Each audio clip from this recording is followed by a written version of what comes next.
Hello mga ka-IT! So for today mga ka-IT, magko-configure tayo ng very basic na Ether channel. Okay? So mga ka-IT sa Ether channel, ang ginagawa kasi natin is binabundle kasi natin yung mga links or yung mga interfaces natin para magkaroon ng added bandwidth. So kung titingnan nyo dito, meron tayong dalawang switch, S1 and S2. So, by default, kung hindi naka-implement yung Ether channel natin, ang magra-run ang spanning tree protocol per interface. So, mapapansin niyo may naka-block dito, which is yung FA02. Okay.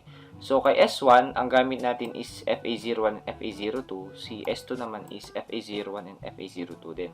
So, kung mapapansin niyo mga ka-IT, yung FA01 lang kay S1 at FA01 kay S2 yung gagana. Diyan dadaan yung mga data natin kasi pareho silang naka-green na ilaw. Okay? Again, yung spanning tree protocol nagra-run dito. So, ang ginagawa ng spanning tree protocol, binablock niya yung isang port para maiwasan ang loop. Okay? Kasi ang nakikita ni switch is dalawang linya or dalawang link. Ngayon, i-implement natin yung Ether channel. Ang mangyayari niyan, imbis na dalawang linya ang makikita niya, makikita na lang niya is isang line or isang link, which is ibabundle natin to. Gagawa tayo ng virtual port channel. Okay. So, mga ka-IT, so paano yun? So, punta tayo kay S1. Okay. So, kay S1, para mag-configure tayo mga ka-IT, first step, so, tatype natin ng interface range. So, kailangan nating i-configure yung magiging member ng Ether channel natin. So, dito is si FA01 hanggang kay FA02. Okay. So, first, gagawin ko siyang trunk port, switch port, mode trunk. Okay. Next is, i-make sure ko na ibabundle ko sila sa isang channel group number. Ito mga ka-IT, tatandaan ninyo. Ang channel group number, ito yung i-represent na parang interface niya. Ito yung magiging port channel number niya. So, tatandaan nyo mga ka-IT, hindi kailangan na pareho din doon sa kabilang switch. Pero by best practice kasi, maganda para hindi kayo nalilito sa pag-manage or pag-maintain ng network infrastructure ninyo. Minsan, pinagtutugma-tugma na lang nila. Parang ganito mga ka-IT. So, ang itatype ko is channel group, tapos mag-a-assign tayo ng channel group number. So, let's say for example, channel group 1, mode on. Okay. Yan. So, ngayon, si switch 1, yung FA01 and FA02, nasa port channel 1 siya. So, makikita nyo mga ka-IT, binundle natin siya. Ang tawag dun sa bagong interface niya is port channel 1. Ngayon, doon naman tayo sa switch 2. So, sa switch 2, ganun din. Tatandaan nyo sa port channel mga ka-IT is, ano lang yan, mirror configuration. Kailangan pareho yung switch 1, pareho din yung switch 2. Okay, so, interface range, FA01 and 2. Switch port mode trunk.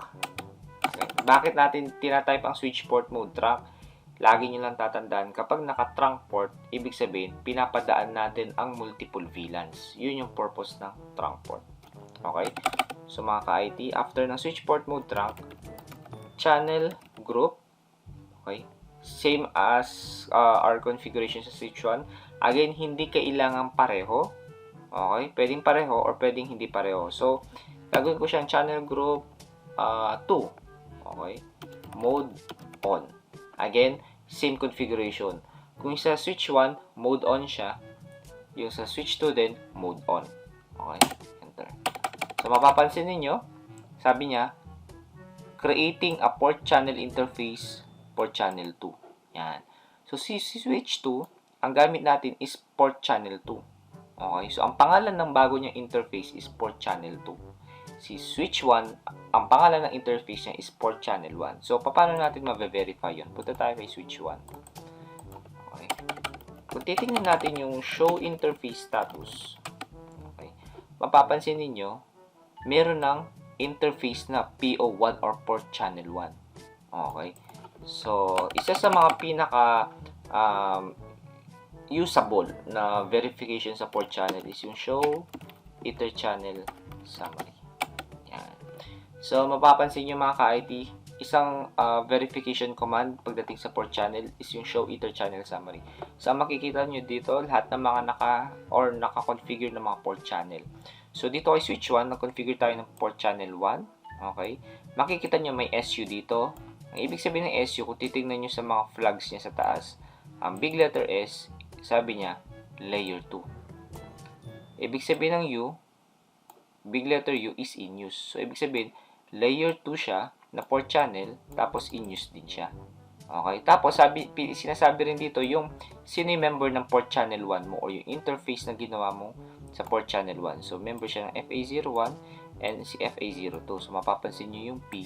Okay? Kung check nyo yung flag dong ibig sabihin ng P is, sabi niya is naka port channel. Okay? So, dapat ganito palagi ang status P. Okay? So, check natin mga ka-IT sa switch 2. So, sa switch 2, okay, show interface status. Okay, pansinin nyo. Port channel 2, nakakonect siya as trunk. Okay, so ito nakikita ni switch ngayon. Merong isang interface tayong ginawa, port channel 2, pero sa totoo lang talaga, dalawa ang interface niyan. Si FA01 and FA02. So, show Ether channel summary. Check natin yung verification. So, port channel 2, group number 2 siya. Again, pansinin nyo mga ka-IT, hindi kailangan pareho yung channel group doon sa dalawang switch na yun. Okay? Naka-layer 2 siya, in use. Tapos, naka-port channel. So, check natin yung show interface trunk. Yan. So, mapapansin nyo mga ka-IT. Naka-show interface trunk tayo. Ang nakikita ni switch, isang interface lang. Si port channel 2. Okay? Naka-mode on siya. Okay? 822.1Q ang gamit. Naka-trunking. Okay? So, check din natin si switch 1. Okay. Show interface trunk. Yan, napapansin nyo. Port channel 1 naman ang gamit natin sa S1. Okay. So, try natin show CDP neighbor. Kung mapapansin nyo mga IT, ang maganda sa show CDP neighbor, makikita nyo yung port channel. Okay. Kung sino yung katapat niya. And yung interface nung kabilang port channel, which is si FA01 and FA02. So, pwede nyo rin gamitin yan pag nagto-troubleshoot kayo. So, ayun, mga ka-IT, hopefully natutunan nyo yung very basic port channel configuration natin. Sa mga next video natin, i-explain ko sa inyo yung other ways paano mag-configure ng port channel and ano yung mga important parameters na kailangan pareho pagdating sa port channel. Kung hindi pareho, hindi magbibuild yung port channel natin. So mga ka-IT, kung natutunan nyo itong very basic tutorial na to, please like nyo lang yung video natin, subscribe na kayo, comment na kayo, and sa mga IT student, share nyo na yung video natin.